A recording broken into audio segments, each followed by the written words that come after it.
તો ફાઇનલી આપણે જ્યાં મોરારી બાપુની રામકથા પાલિતાણા બેઠેલી છે ત્યાં અત્યારે હાલની અંદર પહોંચી ગયા છીએ અને આજે રામકથાનો છેલ્લો દિવસ છે તો ખાસ કરીને વિડીયોમાં બન્યા રહેજો।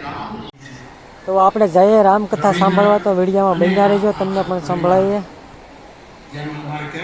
सब विधि साधन इन सब विधि सेवा करें, दरेक प्रकार की सेवा ये થાય એ પરિવારને પણ ખૂબ ખૂબ મારી પ્રસન્નતા અને આશીર્વાદ પાઠવું છું। આપ સૌએ એટલી શાંતિથી કથાનું શ્રવણ કર્યું,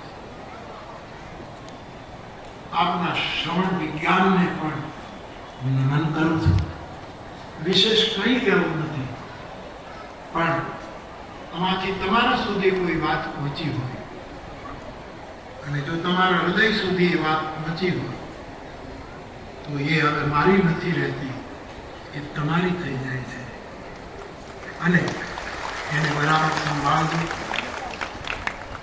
મારી પોથીને બંધ કરું છું, જીવનની પોથીને ખોલજો, એમાં કોઈ કાંડ ખરાબ ન રહી જાય। પોથીને અતિ શ્રદ્ધાથી 50-52 વર્ષ પછી યોજાયેલી આ રામકથા આપ સૌએ એનું શ્રવણ કર્યું, એનો બહુ જ રાજીપો લઈને આપ સૌથી હું વિદાય લઈ રહ્યો છું। ત્યારે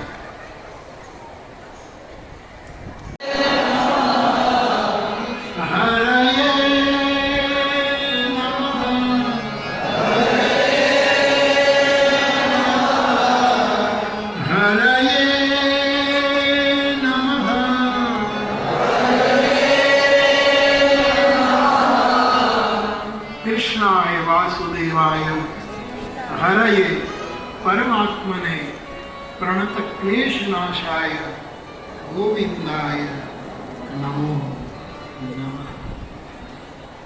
અને જે ત્રણ પંક્તિઓથી કથાનો આપણે આરંભ કર્યો, માનસ શિવ શંકર, એ પંક્તિઓ હવે તમને યાદ રહી ગઈ હશે એમ માનું છું।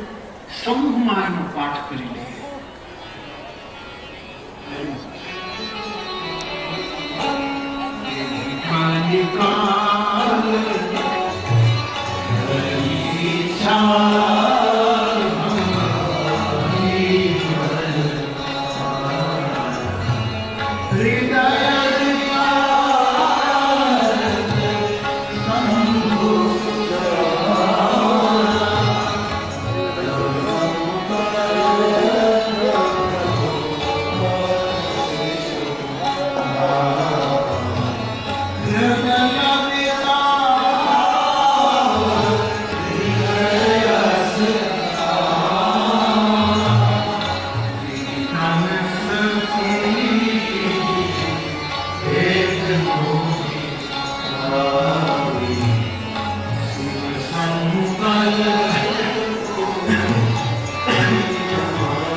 છેલ્લે 9 દિવસની રામકથા, એનો એક સુક્રીત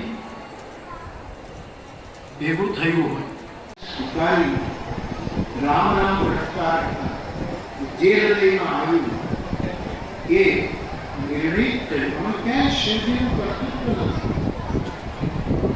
આ શરીર હોય ત્યાં સુધી એની સાથે મારે કોઈ ભેગ અને આ નિર્ણયને નામ આપવામાં શિવ શંકર।